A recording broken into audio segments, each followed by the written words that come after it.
forma, por ahora podemos preverlo. Y quienes somos guardianes de todo esto, de todas estas conductas, somos los abogados y abogadas, y creo que lo más interesante de todo esto es ponerlo en la práctica legal.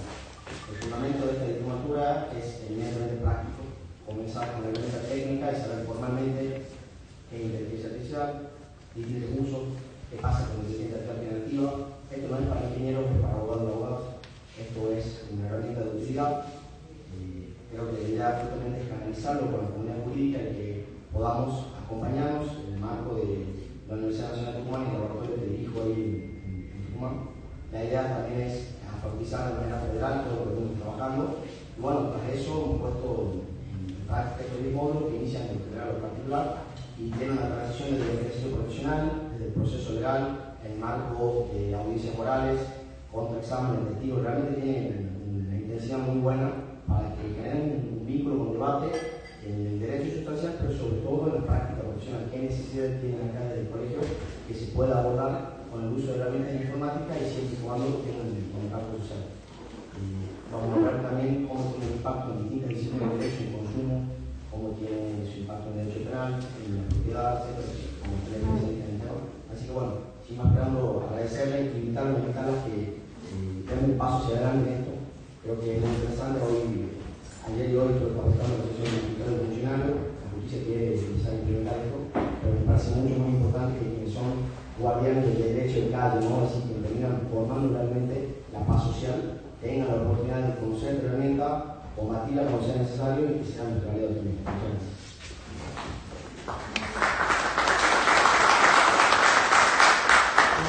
¿Qué tal? Buenos días, colegas, hombres y mujeres. Gracias por estar presentes hoy acá. Bueno, lo mío breve, palabras de agradecimiento para el grupo Marquito, para con el doctor Graciano por estar presentes hoy.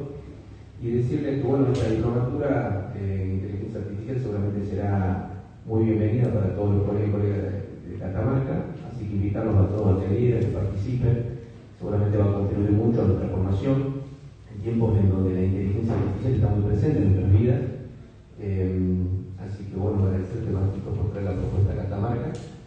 Bueno, al doctor Casiano que nos va a ilustrar en mala praxis de seguros médicos. Seré la palabra porque bueno, hoy están acá por él, así que bueno, no quiero hacernos perder más tiempo. Doctor Casiano, le cedo la palabra a usted. Es una breve presentación. El doctor Casiano es abogado gigante, es profesor de la UBA, profesor de la Universidad de San Andrés, en la cátedra de la obligación y de la responsabilidad. Una breve aclaración, siempre surge el problema de mala praxis, un término instalado que tenemos y lo que se pretende en realidad es anticiparse generalmente a los daños. No es una crítica al derecho del lector por eso, sino que es algo que tenemos instalado en el vocabulario de todos los profesionales, tanto abogados como médicos. Entonces genera como algo así como una mala palabra. Entonces no queremos hablar del tema, los médicos tampoco quieren hablar del tema, o se genera un debate que el abogado parece estar en contra de los médicos y que no nos entendemos en esto. Entonces, yo haber propuesto este tema, justamente invitando a los colegas médicos y abogados, para que surja también la comunicación y ver que también, digamos, nosotros tenemos una mirada preventiva respecto a lo que es la responsabilidad profesional médico y cuáles son las consecuencias por ahí de no tener presente las cuestiones que estamos mencionando, ¿no? Y bueno, lo dejo con el doctor Casiano, Python, y te agradezco por haber venido de Buenos Aires a compartir con nosotros sus conocimientos.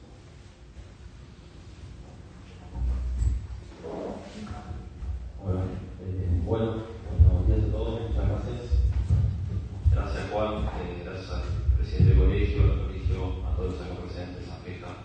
La verdad que estar este día, a esta hora acá, sé que para muchos están buscando hacer cosas relevantes para venir a compartir y intercambiar un par de ideas. Gracias también a Marquito Rossi y gracias a todos los acá presentes. La verdad que para mí es un honor estar acá en este prestigioso colegio y siempre organizar lindas actividades y estar acá compartiendo con colegas como todos ustedes. No sé si el público es todo guaraní o también hay médicos, hay otros profesionales de la salud, no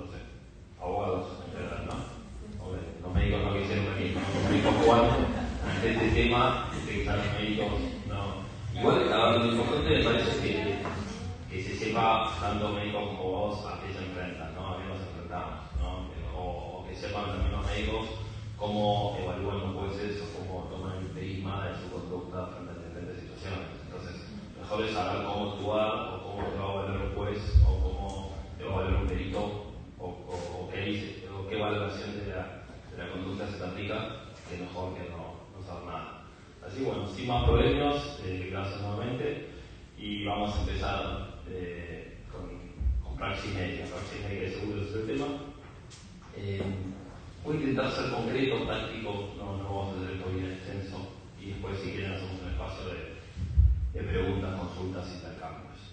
Bien, respecto de lo que sería el género de salud en general, tenemos generalmente los abogados diferentes supuestos, ¿no? Tenemos supuestos en donde hay negativa de cobertura, falta de cobertura, diferentes cuestiones relacionadas con las prestaciones en especie médicas o cobertura, tanto de la sociedad como prepaga como en cualquier otro sanatorio, que generalmente el remedio jurídico en ese caso es lo que conocemos como padre de salud, ¿no? El paciente, el cliente, el damnificado recurre a una situación de emergencia de amparo para solucionar un tema de prestación. Bien. Y después también surgen un par de acciones que se están inventando en algunas jurisdicciones, que son las acciones post-amparo, ¿no? La persona, por ejemplo, que estaba con el diagnóstico de cáncer de terminal y le dan los rayos, ¿no? Después de un amparo, después que soluciona su prestación, puede iniciar una acción civil por todo el daño moral y a veces también daño punitivo que generó haber transitado, haber tenido que un juez para recurrir a esta situación extrema de amparo, ¿no? Esos daños también tenemos que hay que resarcirlos y están empezando a aparecer las primeras acciones resarcitorias post-amparo. Bien, igual vamos a ir del otro lado de la columna de lo que tengo anotado. La otra situación que tenemos es el tema de praxis médica, ¿no? Daños causados por mala praxis médica y daños sufridos dentro del ejercicio de la medicina. A eso nos vamos a enfocar un poquito más en forma concreta hoy, ¿no? En este caso, el remedio son las acciones civiles por daños en juicios y resarcimiento de daños. Bien. Pasamos un poquito a la causa de mala praxis médica, ¿no? Y en esto estamos quizás involucrados todos, ¿no? Todos como parte de la sociedad. ¿Por qué? Porque básicamente hay diferentes causas. No hay una sola causa. La mala praxis médica es algo que la mala praxis médica empieza desde que existe la medicina, ¿no? Desde la antigüedad, desde los primeros casos, nada más que los primeros casos de mala praxis médica que desarrollan los tribunales empezaron recién en el siglo pasado, 1900, ¿no? 40, 60, 80, primeros casos en Estados Unidos, ¿no? Antes no se cuestionaba tanto la conducta del médico, ¿no? Se tenía el médico como referente y también se tenía como referente, pero la gente no se animaba a cuestionar, ¿no? Lo que decía el médico era una palabra, era como la fe pública, una palabra absoluta, entonces había pocas situaciones en las cuales las personas se animaban a cuestionar. A veces decían, bueno, fue el destino, ¿no? Y a veces nos preguntamos, bueno, vamos a ver si realmente fue el destino o hubo la mano del hombre o alguna acción o omisión que generó alguna situación valiosa. Tenemos causas que están relacionadas con el médico, ¿no? Hoy el médico nos pasa a todos, el otro día podríamos conjugar el tema de la formación universitaria, ¿no? Tenemos excelentes universidades, pero igual, a pesar de eso, a veces nos pasa que egresamos tanto de universidades públicas como privadas con bajo nivel de formación y poca práctica. Nos falta un poco de formación. Por eso tenemos que quedar después en la especialidad en posgrado, en seguir capacitándonos en la diplomatura de inteligencia artificial, ¿no? Tenemos que seguir hoy en día capacitándonos todo el tiempo. Entonces, estos médicos que, en este caso, y los profesionales en general que egresan con baja formación y con muy poca práctica, salen al mercado, digamos, de la salud con menos teoría y menos práctica, lo cual aumenta la posibilidad de generar errores por desconocimiento o errores por falta de práctica. También temas relacionados con a veces la cantidad de horas excesivas con las cuales trabajan los médicos, ¿no? A veces el médico, no sé cómo es acá, pero en Buenos Aires un médico está por ahí en la mañana en un hospital, a la tarde en otro, a la noche es una guardia, al otro día es un guardia, y después no se respeta ninguna ley de jornadas. Entonces, un médico que está 24 horas, 48 horas, 36 horas trabajando sin parar, evidentemente tiene mucho más posibilidades de generar errores o de cometer errores que un médico que está medio que trabaja de 8 horas por día, de 9 a 5. ¿no? Entonces, en este contexto también parte de las causas relacionadas con el médico tienen que ver con esto, la excesiva cantidad de horas. Un caso en Buenos Aires, en el hospital Peña, en el cual un médico post guardia inyectó una jeringa con HIV a un paciente. ¿no? A partir de ese día, en esa institución empezaron a hablar del día post guardia. Bien. Sí. Hago una acotación respecto a lo que dice Casiano. Hace unos días, en Catamarca, 15 o 20 días, hubo una reunión de CONFEMECO, que es la Confederación de Médicos, todos los colegios médicos y todos los proyectos médicos. El tema de discusión que se dio en el marco de CONFEMECO era el hecho de que hoy en día los médicos no tienen las mismas aspiraciones que tenían los médicos anteriormente, generacionalmente. Esto se da por distintas circunstancias. Antes los médicos se recibían en carreras muy largas, 6 años de carrera, y realizaban la residencia de 4 o 5 años. Entonces tenían un largo periodo de formación, y sabemos que hoy en día ha cambiado contextualmente el mundo en que vivimos, donde todo se espera un poco más rápido, la gente necesita salir a trabajar un poco más rápido. Entonces, bueno, se debate desde el ámbito académico, desde las universidades de salud, el hecho de acortar los plazos también de la carrera de medicina. Y esto en función también de lo que menciona Casiano, también se ha dado la realidad de que se ha utilizado lo que eran las residencias médicas para generar un trabajo mal pagado, o un profesional, digamos, que estaba sujeto a trabajar para los hospitales en una forma que no era la que correspondía. Porque si bien la residencia es un periodo de formación, en muchos casos se lo utiliza como una forma de mantenerlo cautivo al médico con un salario muy bajo. Y eso creo yo también que incide en las cuestiones médicas, digamos, de una mala atención o de un mal servicio de salud, ya sea público o privado, ¿no?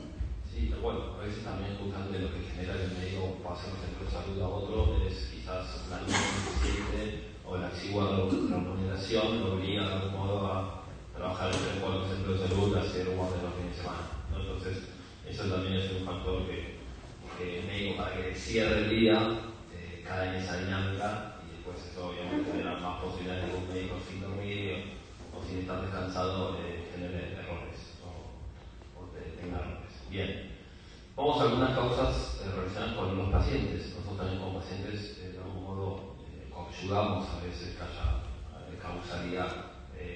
A ver, el paciente como moderno más exigente, conoce mejor sus derechos y valora su salud de otra manera, ¿no?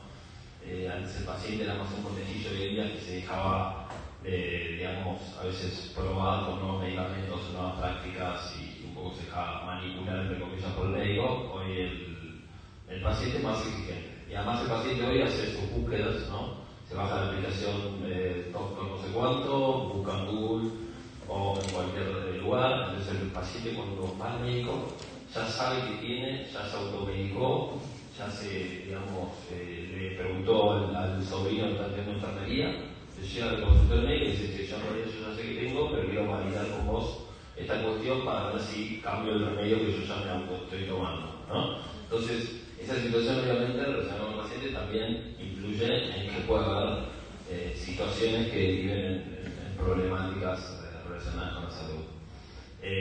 También hay un deterioro de confianza. El paciente hoy confía menos, ¿no? Antes, repito, había un respeto mayor al profesional médico, hoy hay más desconfianza, y esto genera que a lo mejor a veces el paciente, con mucha más desconfianza, no cumple a rajatabla el tratamiento de las indicaciones indicadas por el médico, porque, como decimos, ya lo buscó anteriormente, se está automedicando, o él sabe más que el médico que lo atiende.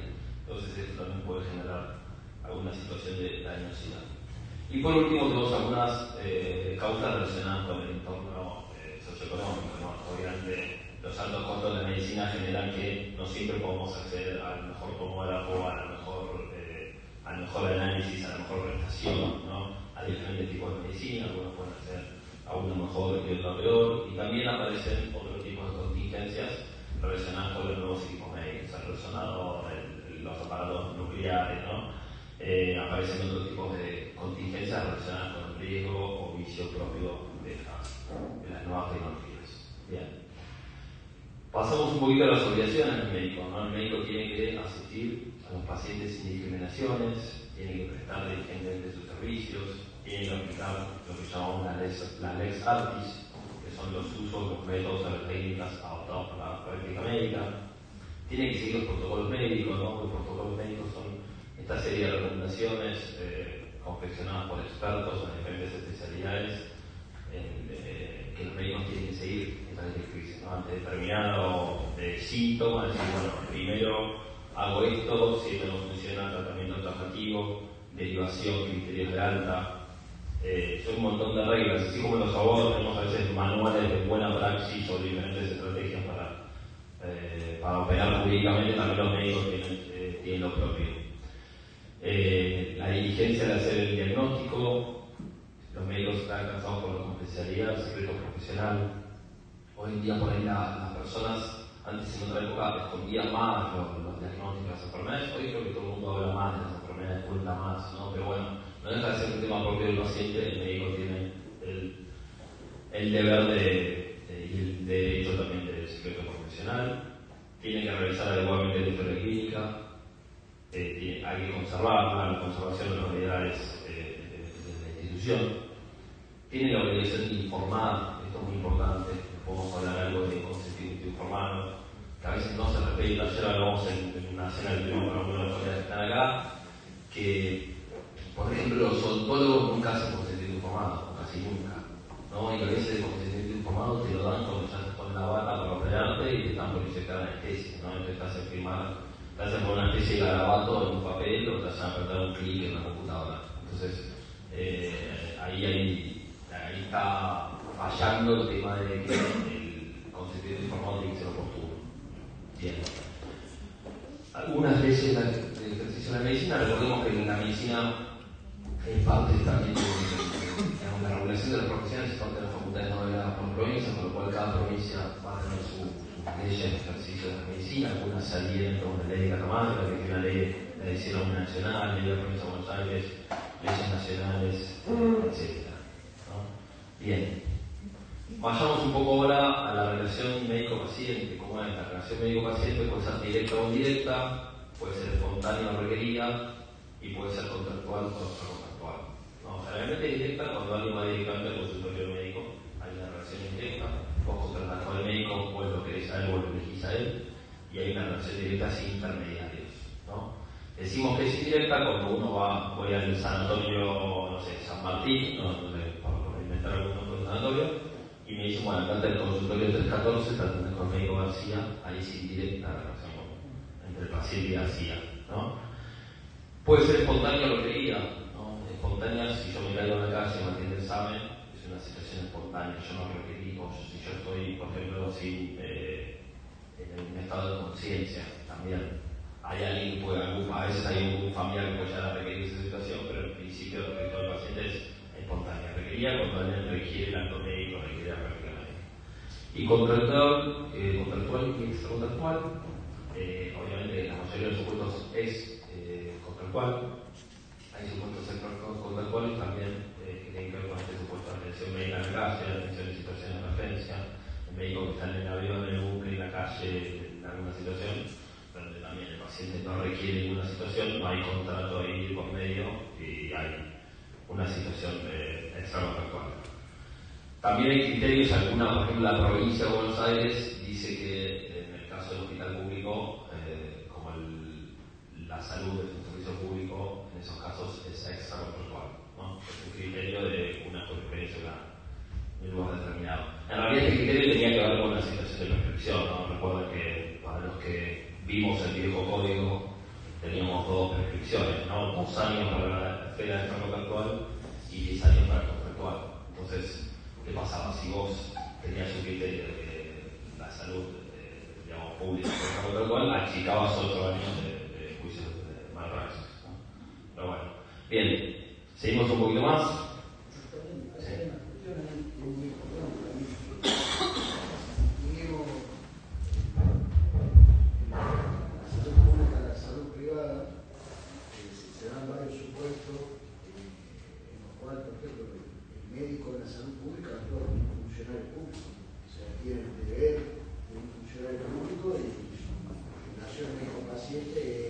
capacidad, como se puede exigir a cualquier funcionario público que actúe de acuerdo a eso. Ahora, dentro del marco de la relación contractual del médico-paciente, existe también la posibilidad de que el médico pueda decidir no atender a tal cual persona porque está dentro de su ámbito, de su esfera privada, de la libertad de contratación, siempre y cuando esto no se contraponga con alguna cuestión de urgencia, alguna cuestión de nada. O sea, hay distintas circunstancias que son particulares que hacen la importancia de distinguir esto, no solo también por la descripción de la acción, ¿no? Bien, ahora la pregunta es cómo se valora la conducta del médico. ¿No? Así, bueno, ¿cómo valoro? En una época había, para algunos pensaban que es un modelo de supermédico, donde tengo que compararlo con este modelo abstracto de supermédico. Hoy en día, ese tipo de modelos de superhombre, supermédico, superprofesional se desechan. Hoy en día la apreciación de la culpa, la apreciación de la responsabilidad es en concreto, ¿no? En concreto, teniendo en cuenta las circunstancias del caso. Y tenemos el artículo 1725 del Código Civil, que se aplica para esta situación y que nos habla de cómo es la valoración de la conducta. Y el artículo dice, lo voy a leer, cuanto mayor sea el deber de obrar con prudencia y pleno conocimiento de las cosas, mayor es la diligencia que se aplica a la gente y la valoración de la previsibilidad de las consecuencias. ¿Qué significa esto? A ver, cuando tengas mayor deber de obrar con más conocimiento, vas a tener también mayor previsibilidad y vas a responder por mayores consecuencias. Es decir, no le vas a exigir la misma previsibilidad al médico que está en Purmamarca, una salida de primeros auxilios, que al médico que está acá en el centro de San Fernando de Catamarca con un personado, una radiografía, un laboratorio o se viene en consulta con diferentes especialistas. Entonces vas a valorar diferente la conducta en un caso y en otro, ¿no? Y el mismo artículo nos dice, bueno, cuando existe confianza especial se debe tener en cuenta esta situación para la naturaleza del acto y para las condiciones particulares, y para valorar una conducta no se toma en cuenta la condición especial o la facultad intelectual especial de una persona determinada, a no ser en los contratos que suponen justamente esta confianza especial. En estos casos se estima el grado de responsabilidad por la condición especial de la gente. ¿Qué significa esto? A ver, si yo voy y contrato al mejor, me tengo que operar de la rodilla, no de México, y voy y contrato al mejor cirujano de rodilla de toda la provincia, porque él es el mejor y él mismo se vende con el mejor, él mismo me dice yo soy el mejor, ¿no? Y me dice, ¿sabes qué? La obra social no te cubre, dame un plus para afuera. Entonces las condiciones personales de ese contrato, las partes tuvieron en cuenta esta situación especial, pagaron ese plus. Entonces obviamente a la hora de valorar la conducta de ese profesional, vas a tener en cuenta esta situación de confianza especial y de estas condiciones especiales de este agente para valorar su conducta. Ahora, si ese mismo médico también en la guardia, como el caso anterior, a las 2 de la mañana, en un sanatorio, no vas a valorar su conducta como la del supercirujano. ¿Por qué? Porque la persona no está eligiendo a esa persona por esa cualidad y porque la parte no tuvieron en cuenta el momento de contrato. Básicamente eso se refiere en 1725 y nos da la pauta para valorar la conducta de los profesionales, de todos los profesionales en general. En este caso estamos aplicándolo al médico. Abrimos también, como modo complementario, un poquito la responsabilidad de los establecimientos de salud, ¿no? El establecimiento de salud responde, generalmente para que responda el establecimiento de salud, tiene que haber la responsabilidad del médico que opera o que hace el acto médico para la praxis. ¿Por qué? Porque hay una especie de responsabilidad principal por el hecho dependiente y además porque tiene que ser garante por las actividades que se realizan dentro de su hospital. Sin perjuicio de eso, hay algunos supuestos en los cuales no hay responsabilidad médica y sí hay responsabilidad del sanatorio. Ejemplo, el caso de las infecciones intrahospitalarias. Aunque el margen sea muy chico, hoy sabemos que son menos del 5 o 8% de los casos que esas bacterias, esos virus, esas cuestiones que están en los quirófanos, que por más que tiren la bandina, desinfecten, no salen, ¿no? Y ahí a veces cuando uno termina la operación tiene margen de que contraigas estas infecciones intrahospitalarias. En estos casos, la jurisprudencia ya entiende que no es caso concreto, sino que hay responsabilidad del establecimiento de salud Tenemos diferentes casos respecto también de los médicos, ¿no? Tenemos... Sí. ¿Puedo hacer una pregunta sobre ese uso de las responsabilidades de los establecimientos médicos? Sí. Por ejemplo, en un caso concreto, un ginecólogo es demandado por mala praxis, bueno, mal llamado término, como dice el doctor Zabaleta, no es dependiente del sanatorio, él no trabaja para ese sanatorio, pero su paciente tiene su obra social que es atendida, que es recibida, recetada en este sanatorio. Entonces, el médico la atiende dentro de este sanatorio en virtud de su obra social.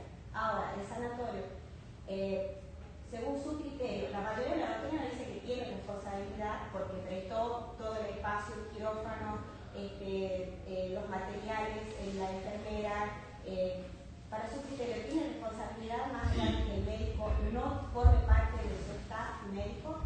Bien, sí, tiene responsabilidad. Porque el contrato de alquiler de consultorio de quirófano no es el contrato de alquiler de oficina. Yo aquí en una oficina, me parece como abogado, no va a responder el tocado. Ahora, el contrato de alquiler de quirófano consultorio es distinto.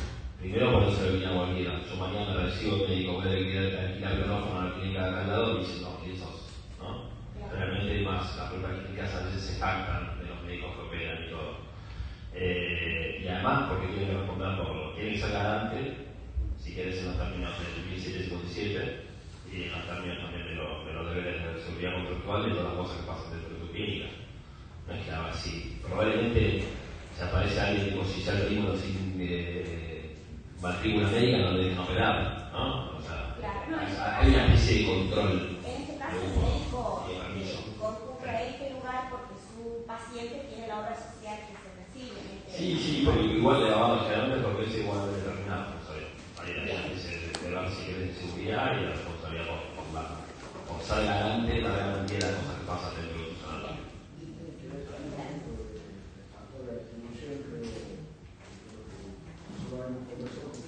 El código civil comercial dice que el cláusula de libre de la culpa, conversábamos de este tema, hoy en día la mayoría de los factores son objetivos y hay un grado de seguridad de establecimiento, hay un grado de garantía de riesgo creado en algún término más.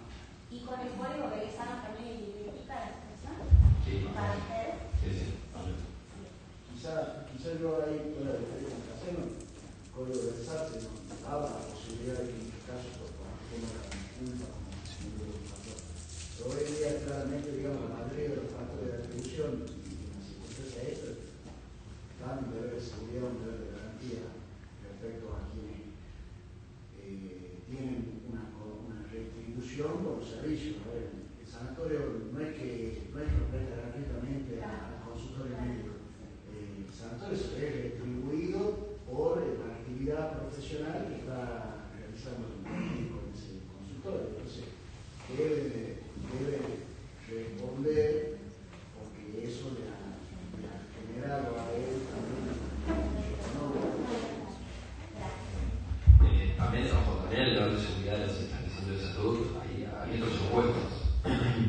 Hay supuestos en los cuales se te cae una lámpara de cabeza, una camilla se suelta, o de repente familiares en la sala de espera que son golpeados o son dañados.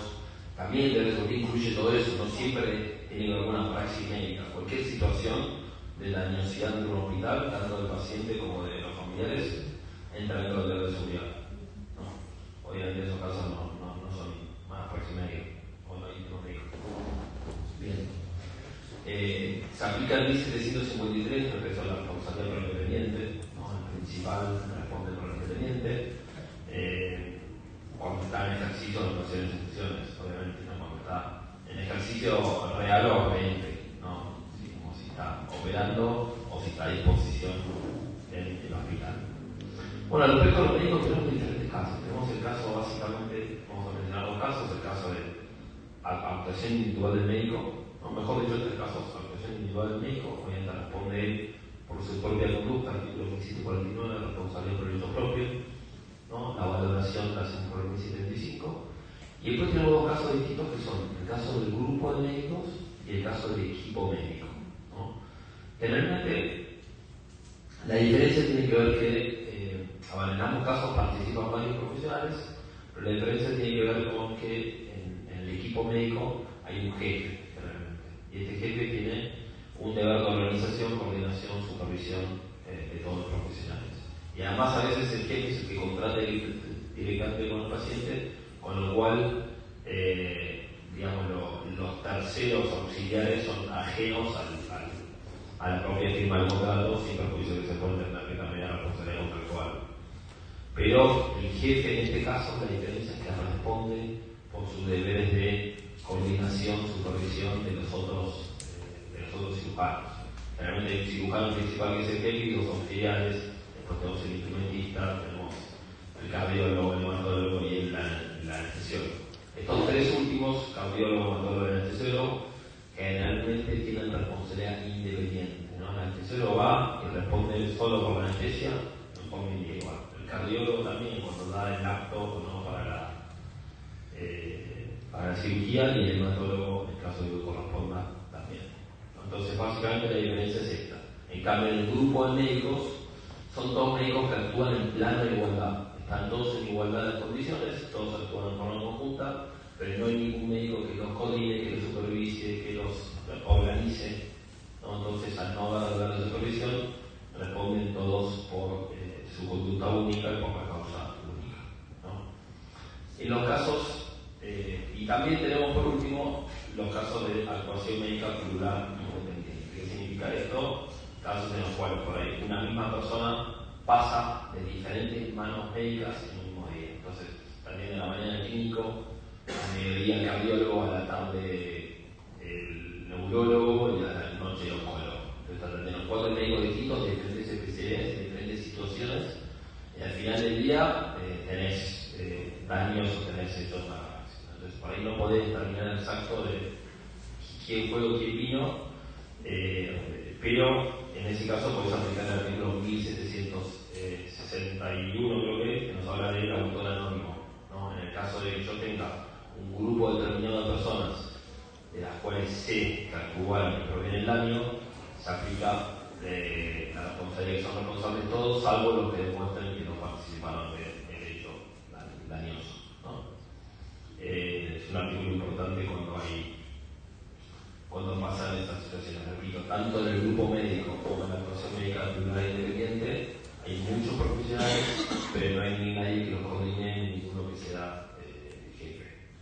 Bien. También se suele condenar a las obras sociales en las que pagas, ¿no? Porque algunos dicen, bueno, pero la obra social no tiene una responsabilidad. Bueno, la obra social generalmente es la que hace los contratos con los sanatorios donde los atiende, la que te da la cartilla, pero básicamente hay diferentes sistemas. Hay sistemas de cartilla totalmente abierta, sistemas de cartilla zapada. Hay un solo caso, hoy en día la doctrina es casi unánime, que en casi todos los casos responden de forma objetiva a la obra social, porque ellos mismos te están recomendando y de algún modo tienen el deber de controlar y supervisar de los médicos que ellos mismos eligen. Pero hay un solo caso que se discute, que es el caso de un sistema totalmente abierto, en el cual yo tengo una prepaga que me permite ir al médico Pérez mañana y después voy y le aviso, tengo prepaga, ayer fui al médico Pérez, toma acá la doctora e integrame la plata, ¿no? En esos casos, en esos sistemas totalmente abiertos, algunos lo que dicen es, bueno, en realidad en ese caso la prepaga no tuvo forma de controlar el acto médico, pues se entera recién cuando vos le llevas la factura para que integre, ¿no? Entonces, ese es el único caso que algunos discuten. Yo entiendo que de todos modos hay responsabilidad por dos situaciones. Primero, un sistema totalmente abierto, lógicamente va a ser seguramente un sistema de pago más caro, ¿no? Que te permita más. Entonces, la propia ecuación económica del contrato hace asumir este riesgo adicional a la prepaga. Segundo, es la propia prepaga en la que está la posibilidad de que vos vayas a cualquier médico y después la reintegres, ¿no? Con lo cual, ellos mismos con la propia te están dando esta posibilidad, con lo cual ellos mismos también asumen este riesgo que generalmente va de la mano con un mayor costo económico. Bien. Voy a mencionar algunos pasos. Tenemos acá por ejemplo. Quiero hacer una pregunta. Sí. Digo, ¿cuál sí el criterio de consultar en relación a lo que hablabas de las obras sociales?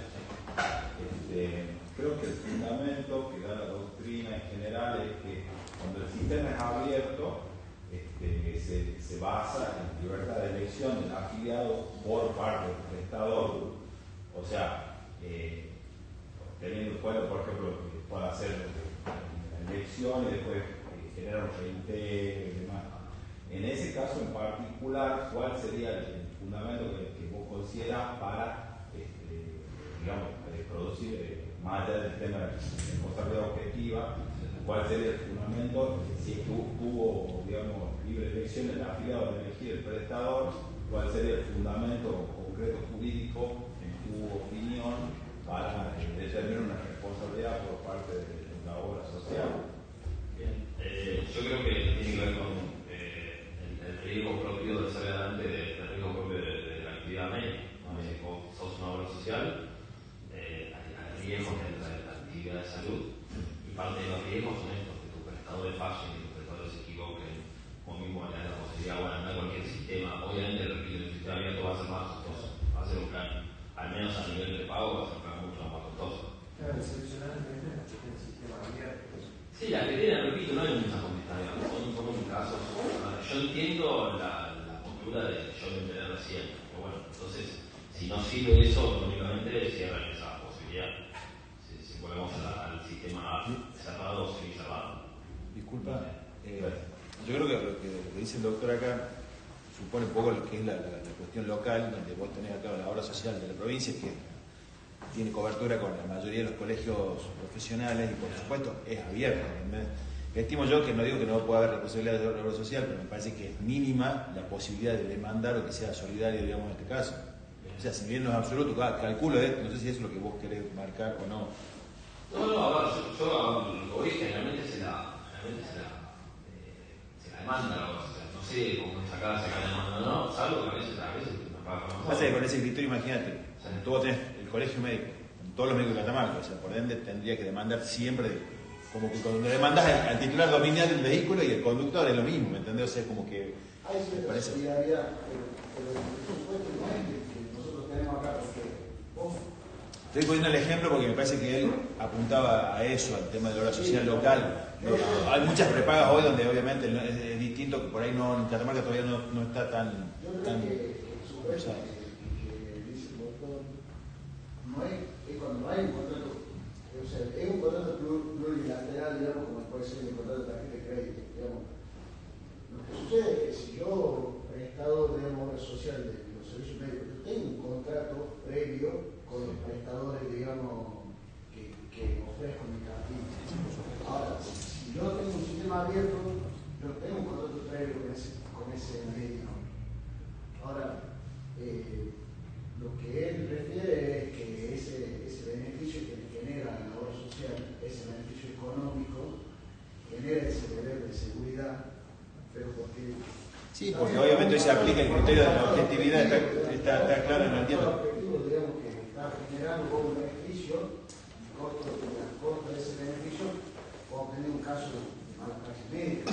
No está Y claro. generalmente se basa también en el deber de seguridad. Muchos fallos a la hora de que... De todas formas, me parece un pensamiento mío, digo, o sea, cuando es abierto el sistema, imagino que debes tener menos chances de que haya solidaridad, digamos. No estoy diciendo que sea un valor absoluto, pero me parece que cerrado y abierto. Técnicamente hay concurrencia, no solidaridad. Las causas de los dos son distintas. El efecto por ahí. Hablo de relación a cuando vos demandas, por eso, la solidaridad en relación a la posible hipotética condena, eso me refiero. Sí. Digamos, hay un fallo, por ejemplo, que condena la obra social y dice todo el que pesa sobre esta gente de salud el deber tácito de seguridad por la eficacia del servicio de salud frente a sus afiliados. Lo cual, analizado en la luz de la demora, en la derivación del centro de mayor complejidad, se determina también su responsabilidad por el hecho del caso. Es decir, está aplicando la responsabilidad objetiva o el deber de seguridad. ¿No? Es parte, digamos, de algún modo uno accede al centro de salud mediante la obra social, es algo que vayas particular y pague directamente la prestación. ¿No? Entonces es una entidad clave en la relación médico-paciente y la relación de salud. Bien. Acá hay otro fallo que, por ejemplo, dice que queda a la vista el incumplimiento responsabilidad por omisión del médico a las reglas del arte y la profesión, en tanto la médica demandada nunca solicitó el estudio detallado por el perito para evaluar el poder del paciente. no lo hizo ni en el primer control ni en los diferentes controles. ¿No? Acá hay una responsabilidad por omisión, un daño por omisión. Ahí lo único que se discute en el tema de omisión es el tema de, cuando hablamos de la causalidad, ¿no? Nosotros tenemos un sistema de causalidad adecuada y en realidad en la omisión, si yo, una persona le pasa algo y yo podría haber de algún modo salvado, en realidad es cierto que lo que produce el daño no fue mi conducta, sino fue otra situación exógena, ¿no? Entonces ahí hay discusiones a veces por el tema de causalidad, pero la causalidad en una praxis médica a veces se flexibiliza un poco. Fallos por error médico, procedencia y reacción de mala praxis, ya que a raíz de una deficiente intervención quirúrgica, una cirugía de cadera en este caso, el paciente padece una discrepancia en la longitud de sus miembros inferiores. Bien. Condena por infección contraída, lo mismo, se trata de un hombre que había sido sometido a 3 cirugías y contrajo una infección intrahospitalaria. Condenaron también a la clínica.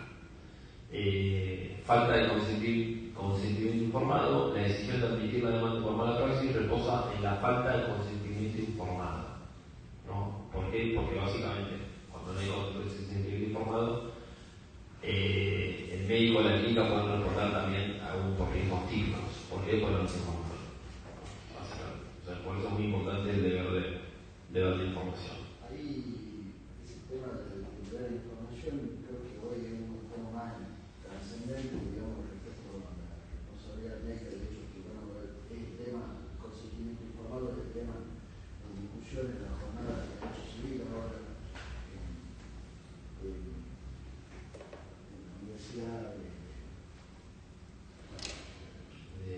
en la Universidad Austral, ahora es una jornada y el tema de civil parte general y el consentimiento informado.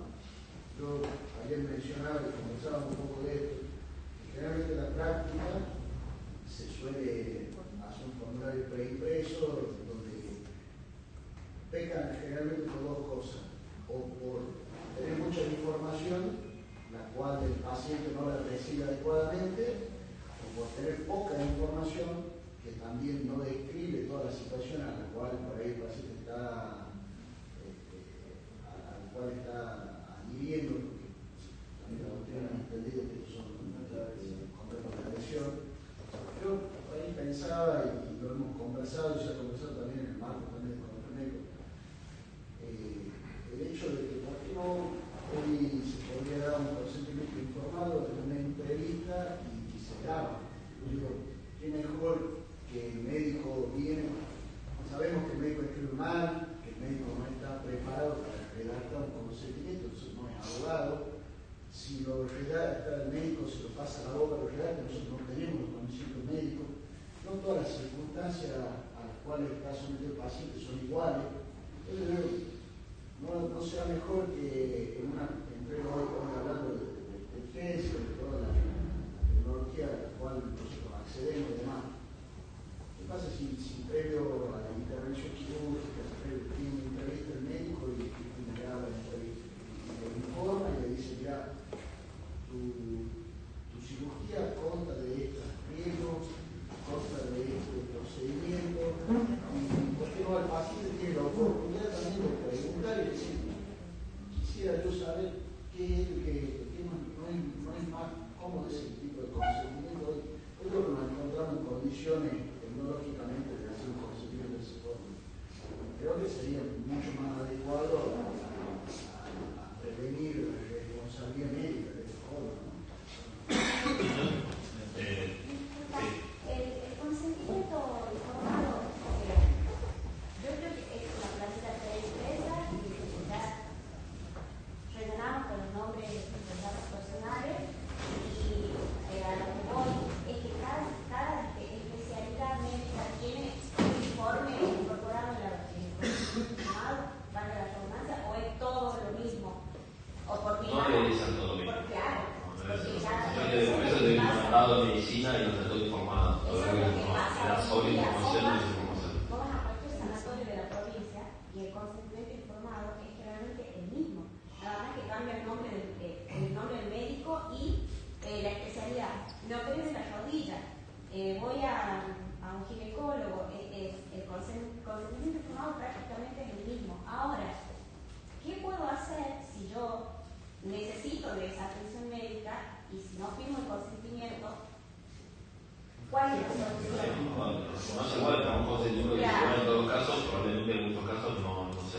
no sirva para nada. Claro. Eso es lo que yo mencionaba. Hay una operación de cirugía para una rodilla. Sí.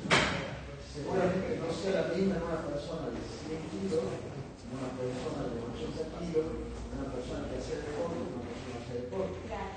Si tenemos un formulario de 3 pesos, por más que yo sea el mejor abogado de medicina, de salud, yo se lo regalo a tu médico, y va a haber circunstancias que no van a estar escritas en ese consentimiento informado.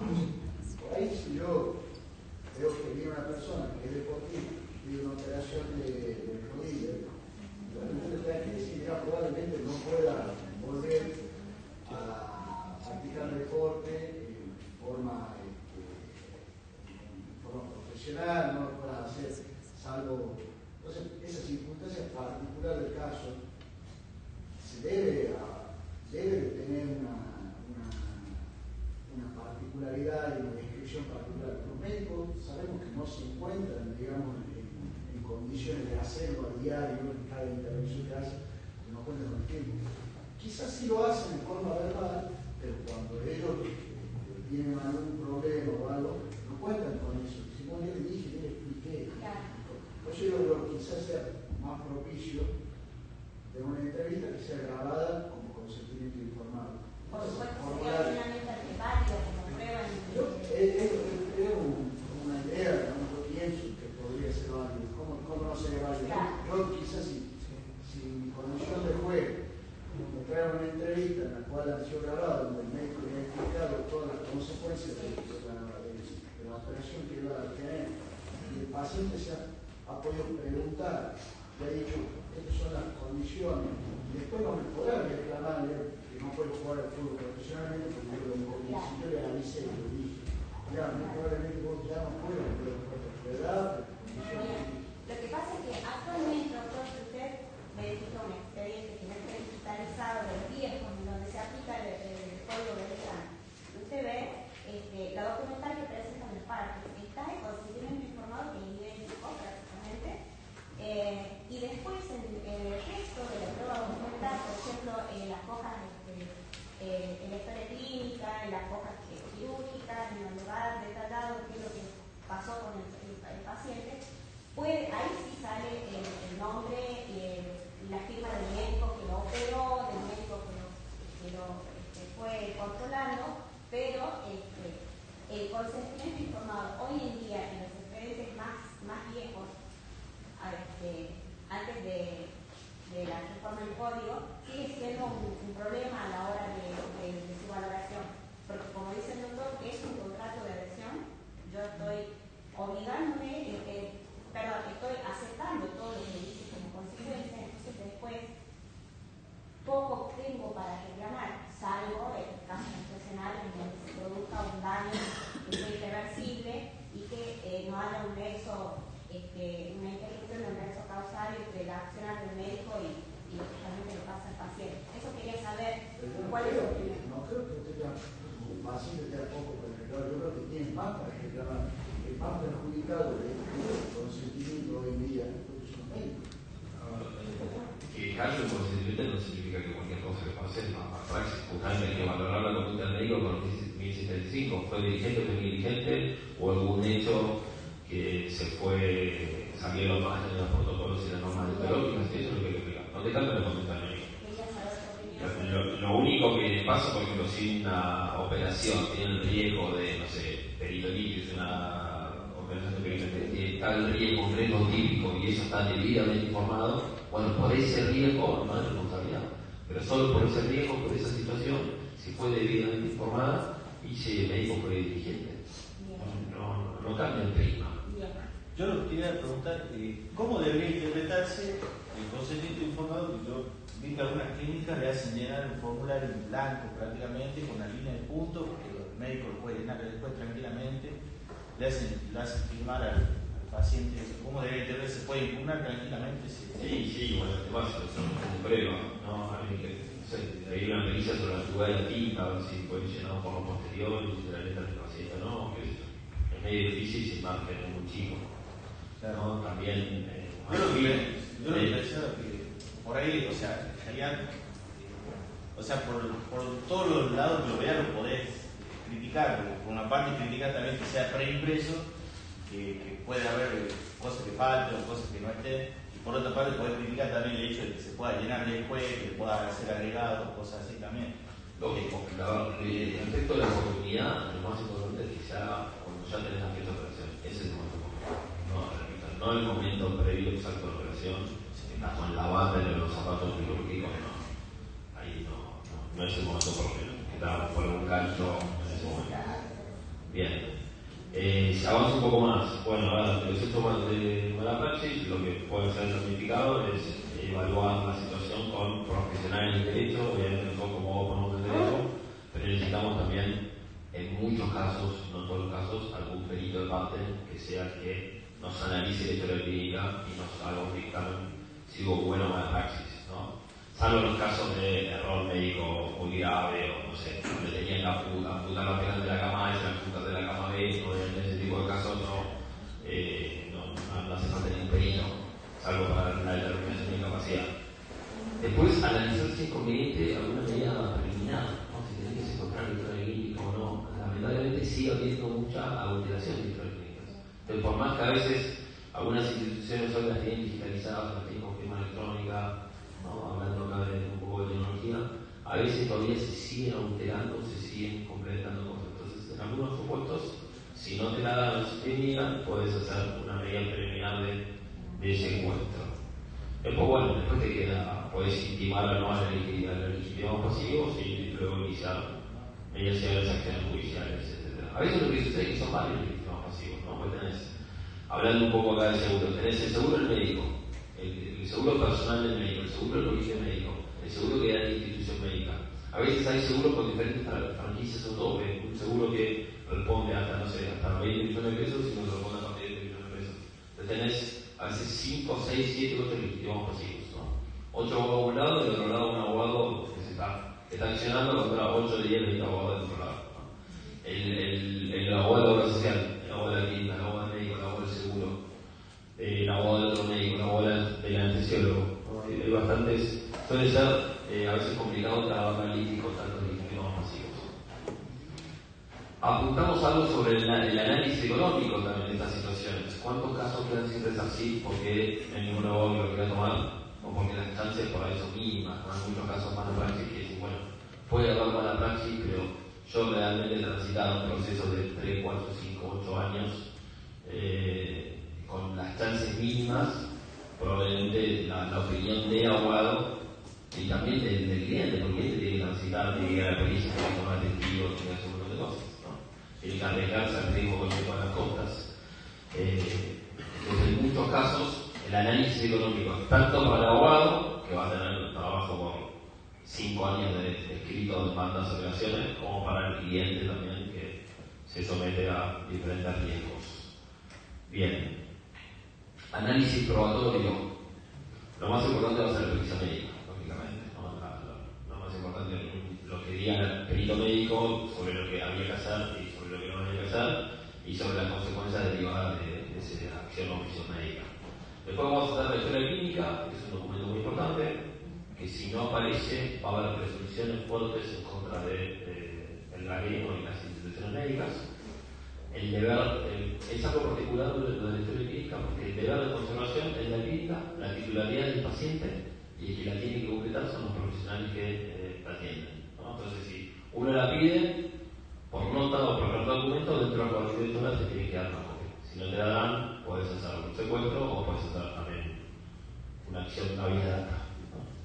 Bien, poliinformativa también es relevante a veces, ¿no? Para que se informe en todos los lugares donde el paciente se atendió.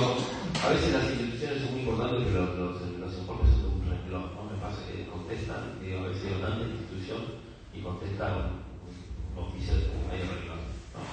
Bien, documental, órdenes, estudios, prácticas, ¿no? Hay cosas que van quedando por el camino, ¿no? La orden, el medicamento, la constancia de atención, los estudios que hiciste durante todo el proceso. Prueba testimonial, bueno, a veces no es más relevante, no es tan relevante como la praxis, porque a veces hay muchos de los testigos que están comprendidos por la generalidad de la ley, ¿no? Tenemos un por ahí de un descendiente, un ascendiente, un familiar, un conviviente, un cónyuge al acto médico, estaban ahí digamos, en la sala de espera. Bien, tampoco el acto médico en sí, a la cosa estaba con inyección dormida, anestesiado, nadie lo haya visto más allá del médico o de los propios profesionales demandados, ¿no? Bien. Pericia cartilógica en el caso de que haya consentimientos que no sean las firmas, pericia informática en el caso de adulteración de terapéuticas electrónicas, causa penal si es que lo hay, o pueden llegar a aportar algo. Y respecto a la valoración de la prueba, sí que tener en cuenta el artículo 2017, 34 y 35. El 34 lo que nos dice es la prueba de los factores de atribución, corresponde al que los alega, pero el 1735 es el que nos da la famosa sección de la carga dinámica probatoria, ¿no? Que seguramente ya la conocen, pero antes de ser una teoría, ahora el código la inserta como norma, que básicamente se aplica para estos casos, ¿no? ¿Quién está mejor de condición de probar? ¿El médico que estaba, el paciente que es profano y que está dormido, o el médico que está despierto operando y es el que decidió cuándo operar, cómo operar y qué análisis aplicar? ¿No? Evidentemente en estos casos sí están mejores condiciones de probar el profesional, con lo cual aplicar la carga probatoria dinámica para estos casos. ¿Qué dice el artículo? Dice, bueno, si el juez lo considera, tiene que comunicar a las partes que aplican el criterio. Es lógico, hay que respetar también el derecho de defensa. Si no llegas a la sentencia, el médico te dice, te condeno, pues no probaste nada. ¿No? Y vos por ahí como demandado dijiste, niego. Tenés que saber, yo creo que el médico, acá dice, el juez debe comunicarse y lo considera pertinente. Para mí es obligatorio que si lo va a aplicar, lo comunique. Es más, sería bueno que lo comunique en el primer proveído, o al menos antes de abrir la prueba. ¿Para qué? Para que el demandado sepa con qué se tiene que defender o qué va a tener que probar o no probar, ¿no? Entiendo que el código puso, si lo considera pertinente, lo dejó abierto, porque si lo hubiese puesto obligatorio y algún fallo lo omite, podría haber una suerte de nulidad, ¿no? Etcétera. Por eso el código lo dejó abierto, 1535. Y alguna crítica que se hace, bueno, una norma procesal en un código de fondo, ¿no? Una norma ritual en un código de fondo. La jurisprudencia de la Corte ya tiene dicho en varios casos que a veces necesitas una norma procesal, una norma de forma en el código de fondo para garantizar el ejercicio del derecho. Nosotros en el código tenemos la acción preventiva, ¿no? Del 1711, tenemos el 1735 de la carga dinámica probatoria. Son pequeñas normas bien abiertas, bien amplias y bien básicas que después obviamente cada jurisdicción, cada provincia podrá complementarlas, pero te garantizan en definitiva el ejercicio de los derechos. Bien. Y después, bueno, tener en cuenta las presunciones procesales. Si no se presentan en teoría clínica, si no se presentan a la pericia, diferentes presunciones. Bien, voy redondeando. La prescripción de daños es de 3 años, con lo cual obviamente en la mayoría de los supuestos tenés 3 años para reclamar. Y después tenemos los rubros que habitualmente se demandan, son el daño material, el daño físico, discapacidad física, valor de vida, pérdida de chance sobre vida, daño moral, daño psicológico, lucro cesante, pérdida de chance, daño proyecto de vida, costo de tratamiento, gastos médicos y farmacéuticos. Esto de la pérdida de chance sobre vida tiene que ver con diferentes situaciones en las cuales por ahí de repente el paciente llega a la guardia, el médico hace el típico diagnóstico, no tiene nada, tomando un mupilaje, intentando dormir, ¿no? Y el paciente después se muere. Entonces, a uno dice, bueno, pará, ¿está responsable el médico de la muerte? No sé cuánto le da, probablemente no sea el que está responsable de la muerte, pero probablemente si hubiese hecho un buen diagnóstico, a lo mejor hubiese tenido más sobrevida, ¿no? Hubiese podido sobrellevar más. Entonces lo que hacemos en estos casos es demandar el valor vida y subsidiariamente la pérdida de chance de sobrevida del ser querido. Bueno, lo que decimos al grito es, bueno, si no hubo causalidad entre el error de diagnóstico y la muerte, ¿cuánto más podría haber sobrevivido ese paciente si ese médico hubiese acertado en el diagnóstico? ¿No? Una pauta a tener en cuenta y hay jurisprudencia que la receta. Bien. Bueno, algunas conclusiones para ir redondeando, después si quieren pasamos a algunas preguntas. Entiendo que tenemos que trabajar más en la parte preliminar para disponer de más medios de prueba para esta acción de daños. Reforzar más el trabajo de prevención, ¿no?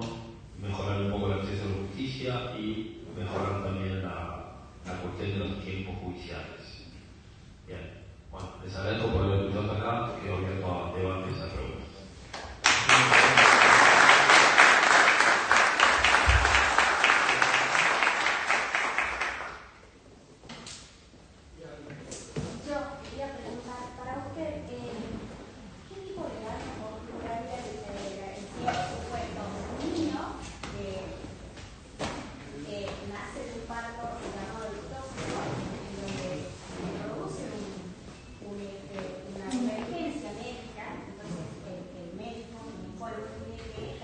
ciertas maniobras para poder extraer al niño del vientre materno. En esa, claro, la distocia de hombro que produce la madre intraocular. ¿Qué tipo de daño considera usted que puede ser la discapacidad que tiene este niño luego de distintas operaciones?